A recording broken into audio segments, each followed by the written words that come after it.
All right, ladies and gentlemen, boys and girls, children of all ages, fellow Pandemonium travelers, this is Seattle Pandemonium. Oh, are you cooking? I think you're cooking. Seattle Pandemonium Shutdown, day 277. Because, no, now you're crooked. Dang it. 277 days. What's going on? What's going down? Again, shenanigans with the thing. I'm trying to figure out whether I get flagged by saying specific keywords, which is really creepy. Depending on what I say, maybe I'll get flagged or I'll get demonetized or whatever. Maybe demonetized is a term that results in getting demonetized. I don't know. So, look, I know there's a lot of really big important things, but there's other things that are important in a tangential way that are really, really weird to me, to be quite honest. So, Cyberpunk 2077 came out, I guess. Finally? I don't know. Like, this game has been in development for a long... See, now you're cooking again. See, I'm sorry. Sorry, you're cooking. Cyberpunk 2077. It stars Keanu. A digital Keanu. And,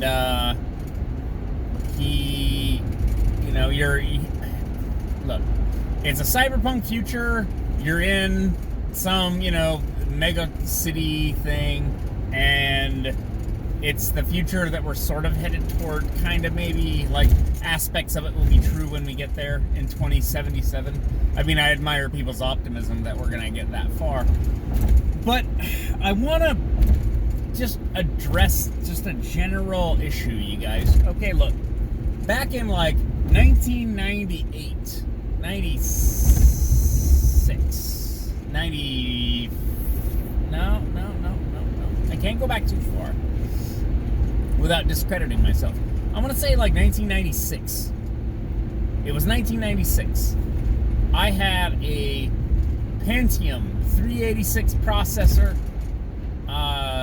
with like 16 megabytes of RAM in a beige colored box. Giant rocker switch. The switch on the front of this thing was like Frankenstein's monster. Like you flip this thing just to turn it on. And what did I crank up? What did I have to do? I had to like load a specific RAM allocation boot process to play Wolfenstein 3D. Wolfenstein, I suppose, if you're German. But Wolfenstein, 3D, quote unquote. It was not actually 3D. It was actually a two-dimensional engine. I think it was probably the build engine. I don't even remember. But it was simulated 3D, and you ran around with a gun and you shot Nazis as you escaped from a prison as B.J. Blazkowicz. And it had about what was it? Was it 256 colors? 16 color? I think it was 16 colors. It might have been 256 colors. But you ran around, and unless you had a special... Guys, I want you to understand. Unless you had a sound card, a soundboard that was like... Was it Sound Blaster? Adobe... No, not Adobe. Sound Blaster. Ad-Lib. Ad-Lib Sound Blaster. Was that what it was? You had to have this card plugged into your motherboard, and then you could plug speakers in, and then have audio, so you could hear the gun fire when you clicked the keyboard. This was also before keyboard and mouse. You basically played this game just on the keyboard. It evolved, I think, to where you could use a keyboard and mouse, but that was like extra generations later, like Doom. The first Doom, I think you could have played with a keyboard and mouse. maybe like Duke Nukem 3D. And again, Duke Nukem 3D, there it is. It was not actually 3D. That Duke Nukem was the build engine, which was it was actually pretty, for what it is, for what it was at the time, was a pretty good simulation of moving around in three-dimensional spaces. But it was not, in fact, 3D. It was simulated 2D. Now, you had the Quake engine, and Quake came out, and personally, to me, Quake was not that great of gameplay, but the engine moved everything forward and moved it up a notch, right? To where you get to, like, the Unreal Engine, where you have, everything's built in. It's, there's character animation, there's particle effects, physics, and different types of surfaces, where you can have, like, slippery surfaces that impact gameplay and all this kind of stuff. You didn't have that in these older games. But my point in bringing this up is people are up in arms about Cyberpunk 2077 as though, and like somebody had a seizure, I guess, from the gameplay, whatever. Okay, fine. We put seizure warnings on all kinds of things now because there's people who are sensitive to this stuff. And people are talking about how the game is not trans-inclusive and all this other stuff. And I just find it funny because it's like the idea that games would be inclusive to your specific social grouping is about 5 minutes old. Like, back in the day, like, it was revolutionary, quote-unquote, that Samus was revealed to be a girl.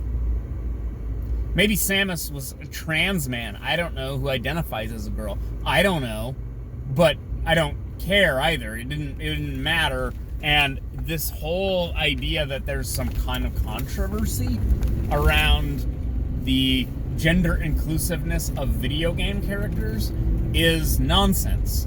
Like, there's a tiny fraction of people who care about that. And in terms of games and gameplay, it just doesn't matter. It doesn't matter to the game. Like, you played a game, they wrote a good game, they built a good game, the game is fun, that's about it. The idea that there's scandal or outrage coming from... Thanks for getting in my way and being slow, so I missed the light. Good work, buddy. The idea that there's some kind of significant scandal is just childish, and it's so bizarre because I don't really even consider myself a gamer anymore. I don't really play games. Games are not as fun as you think they are, although many of them are really fun. But like this drama and this sort of like news and shit about like games meaning something and being like inclusive or whatever, it's like play the game. I would go back to there was a great adventure series back in the day, Quest for Glory. There's about 5 games, I think, and you could take a character and import them from one game to another, which was kind of revolutionary at the time. I mean, that wasn't common at the time, and oh god, go. Stuck in traffic behind a Maserati. However much your car cost, we're both stuck in the same traffic. Lesson in there. The Quest for Glory, there was no option to pick a male or female character. You just picked it was a male character. Tragically, kind of looked like fucking Eric Swalwell. What are you supposed to do? I mean, like, are you gonna retcon that? Is that misogynistic because we used to not care about this? And then we were forced to care about it. And so now we have to retcon everything and make it gender inclusive. Like, it's like, was that discriminatory? Like, is me bringing up a game where you can't pick your gender discriminatory? Do I care? Does it matter? Do trans people actually care? Or is this just like random like BuzzFeed writers looking for something to write about that may or may not be upsetting to people? And then even if they're upset, do I care? I'm upset about all kinds of things and no one cares. I can lay out exactly why what I am upset about matters, and it doesn't actually matter to anybody. So what am I supposed to do? Like, we're supposed to fix video games? Like, what? They have to make a product, and the product has to appeal to a certain number of people, right? And if it doesn't, then it will fail, and then the studio will fail, and then guess what?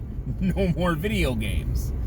So if they try to adhere to, this is the same problem music has, like pop music. If they make a product that is designed to quote unquote appeal to everyone, they will make a product that essentially appeals to no one because it won't commit to anything. If they make a product that appeals to whatever niche thing, like, oh, this is the trans rights game. Okay, it will be relevant as far as the trans rights movement is concerned, which is not the same as, call it Pac-Man. Pac-Man? That's gender exclusive. It's Pac-Man. Okay, we made Ms. Pac-Man. It's Pac-Man with a bow. Oh, okay, because the gender of the character, or sex, whatever, shut up, is highly relevant to the gameplay. It's like people really love Castlevania because the protagonist, was it Christopher Belmont, is a man. That's why they liked it. No, they liked it because he jumped around and had, like, you know, he built a longer and longer, like, you know, Morning Star, and had, like, you know, holy water grenades and stuff. Like, he did things. He had powers that were fun. It's like saying, like, people liked Mario because he was a man. No, they liked it because he was little and he grew larger and he gained powers as you played through the game, and you overcame your enemies who were much larger than you and scary. Jumping giant fire, swinging firearms and all this stuff. Like, it's not the gender or the sex of the character that's the most important thing. Samus was a girl the whole time. Why isn't there a Metroid movie, by the way? Is there a Metroid movie? I feel like you could do a Metroid movie. Samus in a suit, in the power armor suit thing, like getting powers and doing things, like that would be. It seems like that would be easy. Although most video game adaptations are absolute trash, except of course for the Mario Brothers movie from the mid '90s. That was a masterpiece. But anyways, people are arguing, bitching, complaining, and moaning about Cyberpunk 2077. God. People in front of me. God, I hate your guts. Just play the game not including whatever garbage, nonsense, you know, faction you're a part of, or some identity politics group, is not oppression. Do you have any idea how hard it is to make a fucking video game, you ingrates? Play the game, live in an alternate reality to escape this one. That's the purpose of games. Sorry, not sorry. That's the purpose of them. That's about that. But video games are art, by the way. Peace.